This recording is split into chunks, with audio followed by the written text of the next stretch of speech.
I think all the discussion that can be had about Tomorrowland and its future has been had already, right? We've all talked about how much Tomorrowland needs some help at Disneyland. It needs some new attractions and it needs the People Mover to return. Or at least I say all the time that it needs the People Mover to return. And there is a plethora of videos out there by myself and a ton of other YouTubers talking about how they would fix Disneyland's Tomorrowland, and that's not what this video is going to be. Because at some point, Tomorrowland does have to change, right? Like, it has to change at some point. It's not just gonna stay the same forever, right? Disney, and oftentimes various suggestions and ideas about the future of Tomorrowland harken back to the past of Tomorrowland, the history of the land around you. Not that land, not today. But I really do think it's important to nail down what made Tomorrowland so unique in the past, what makes it unique today, and what it will need to make it unique in the future. A land unlike any other lands at any other Disney parks, even other Tomorrowlands, anywhere in the world. How did the original Tomorrowland come to be? How did it evolve throughout the years to the best version of itself? And how will we be able to recreate that for the future? Because when they build something new, I think it's important that Disney look back to the past, what came before. Splash Mountain, Tower of Terror, Soarin' over California, California Screamin'. Most of those names that I just said are from California Adventure, but you get the idea. Today we're looking at how Tomorrowland became Tomorrowland and what made it Tomorrowland before we move forward into the future to new Tomorrowland. Have I said it enough times in your ear? Tomorrowland, Tomorrowland, Tomorrowland. Let's begin.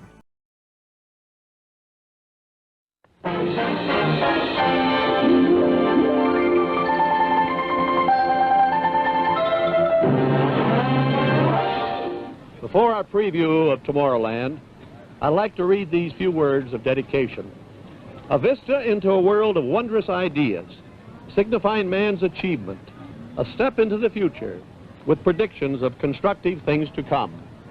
Tomorrow offers new frontiers in science, adventure, and ideals, the atomic age, the challenge of outer space, and the hope for a peaceful and unified world.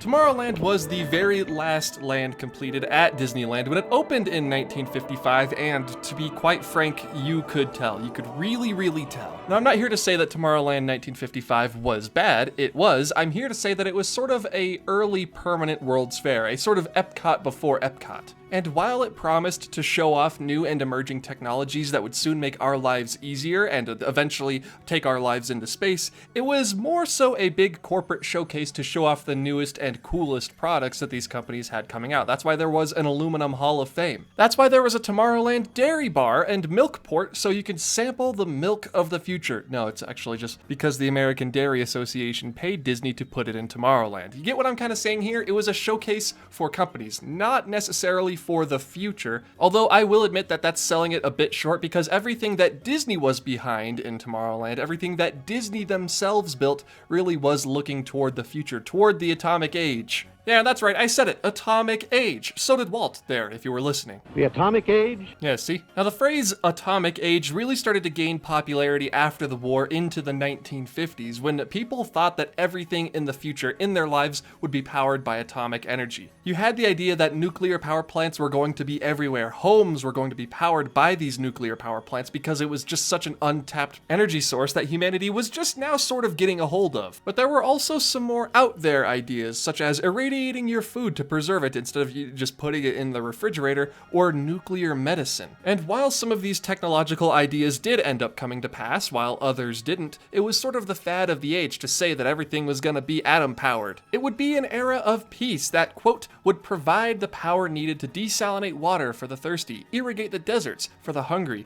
and fuel interstellar travel deep into outer space. Now, if you're watching this from the same universe that I am, this didn't happen. But it is that sort of post-war atomic optimism that is the baseline for what Tomorrowland would be in 1955. Now, it's often agreed upon that the atomic age came to an end with the fall of the Soviet Union in 1991, and along with it, the idea of Tomorrowland being based upon real scientific discoveries and looking toward the future of those discoveries, it was more based around fantasy, science fiction. However, we're not quite to Green Space Mountain yet. Hold that thought, Green Space Mountain, I'll be with you in a moment. The flagship attraction of Tomorrowland when it opened in 1955 was Flight to the Moon, a simulator-type attraction where guests would sit in vibrating seats to sort of simulate being inside of a rocket, and where screens on the floor and ceiling would give you views of California, Earth as you left the planet to go to the moon, and the moon getting closer as you ventured toward it. Because let me tell you right now, atoms were cool, but space travel was even cooler.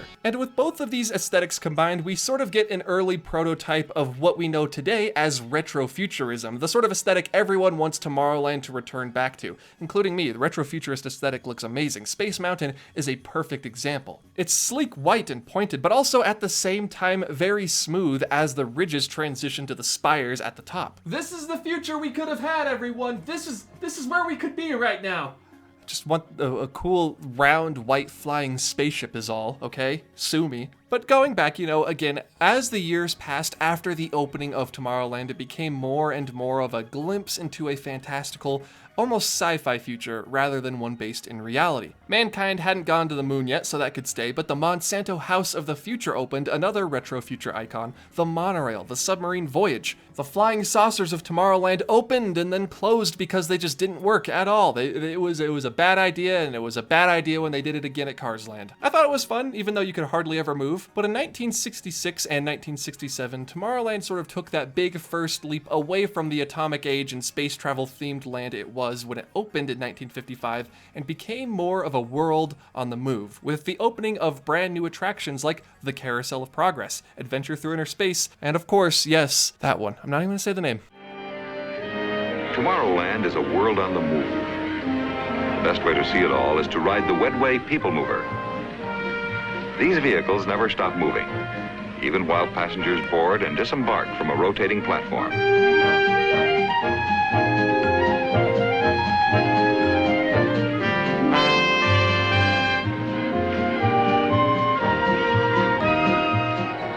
No single car can ever break down and cause a rush hour traffic jam. Someday a system like this may even pass through the downtown buildings in your community, just as it travels through Tomorrowland's pavilions today. Tomorrowland is not just the realm of outer space. One of the most unusual new attractions is the Adventure Through Inner Space, a true-life scientific adventure into the world of atoms and molecules. These cars are called atommobiles. Aboard them, Disneyland guests ride through a giant microscope and experience the sensation of shrinking as they explore the vast universe inside a snowflake.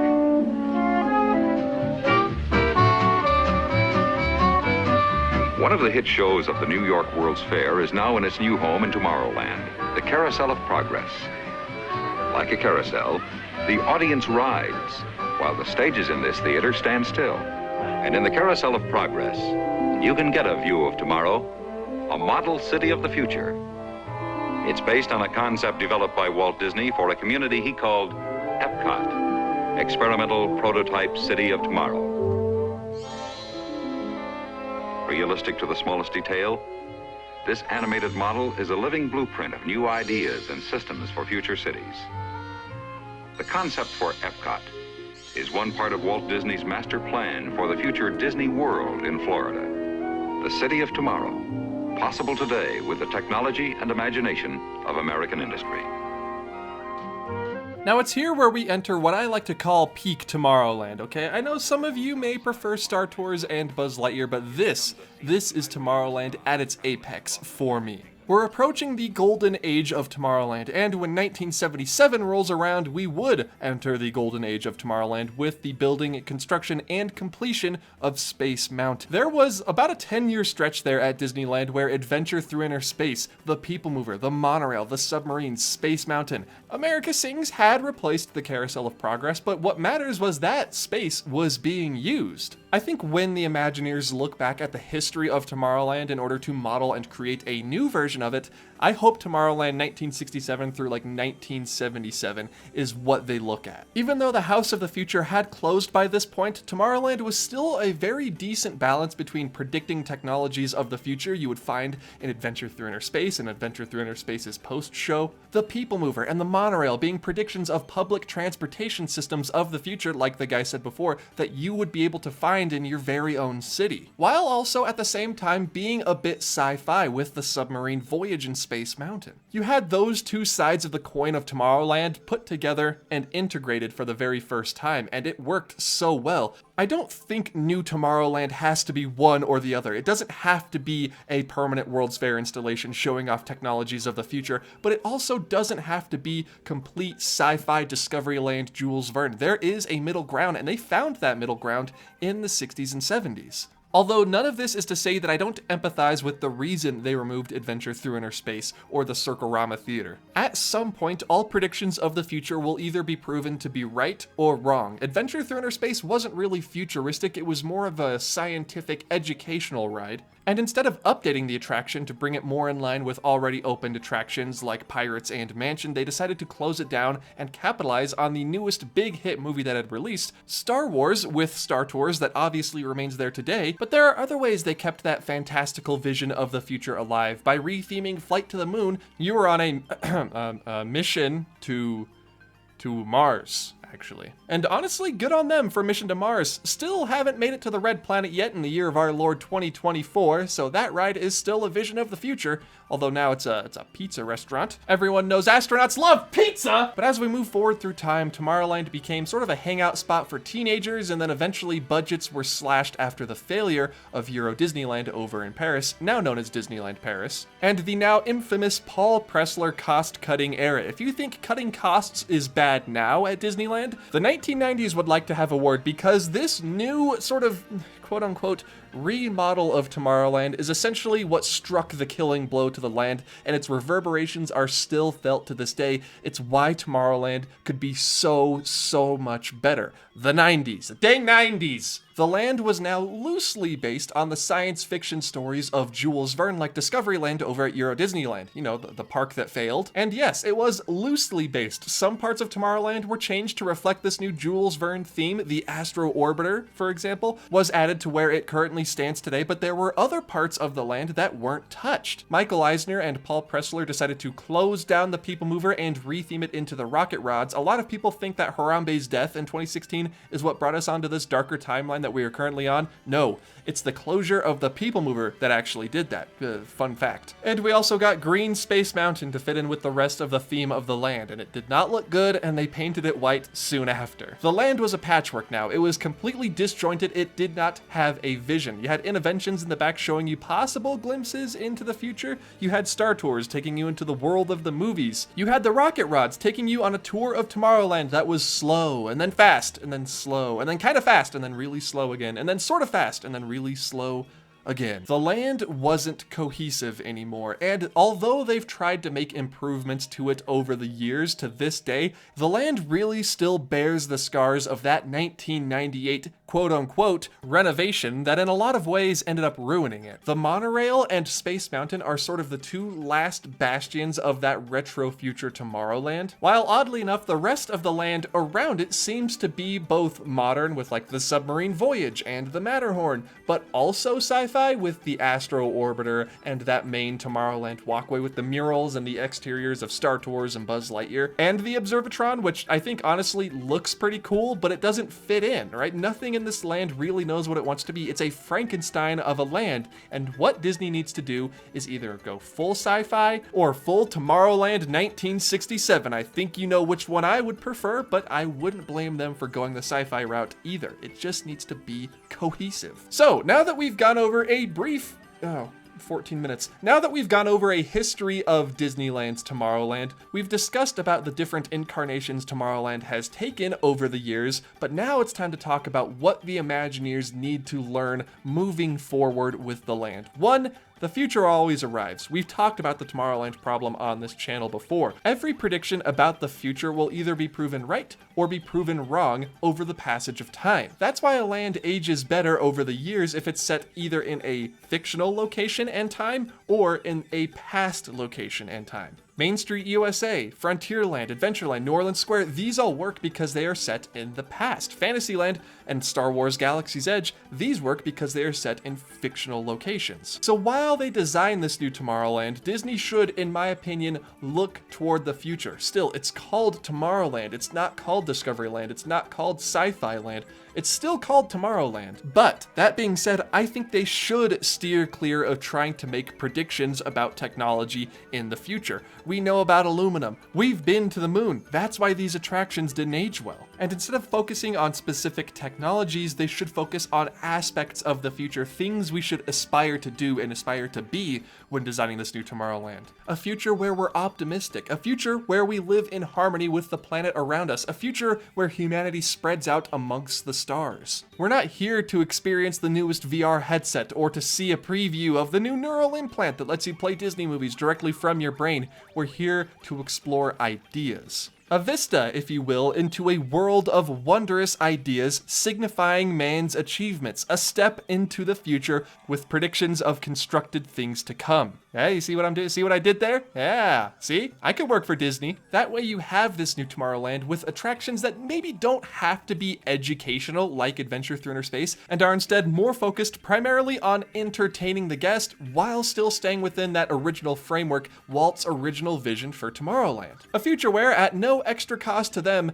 people can be moved throughout the city on a never-ending conveyor belt of the future. You get what I'm saying, Disney? You get what I'm saying? People can move around in the future. Bring it back, please! Now, while this video isn't about me pitching ideas for new attractions in this hypothetical new Tomorrowland, I should say, I think that Space Mountain could and probably should remain where it is today with little to no change. Maybe some of the show scenes at the beginning, but Space Mountain is a timeless classic. I don't foresee space travel and faster than light space travel becoming commonplace within the next 100, even 200 years, but I guess people have been proven wrong in the past. Maybe very soon Space Mountain will become reality and it won't be tomorrow anymore. It'll just be a sort of space simulator, but Space Mountain should probably stay. And as much as I am an avid supporter and fan of new Epcot, I really do like what they've done with it so far with New World Celebration. The way World Celebration feels right now is pretty good. It's modern, almost sort of semi-futuristic, and that's awesome.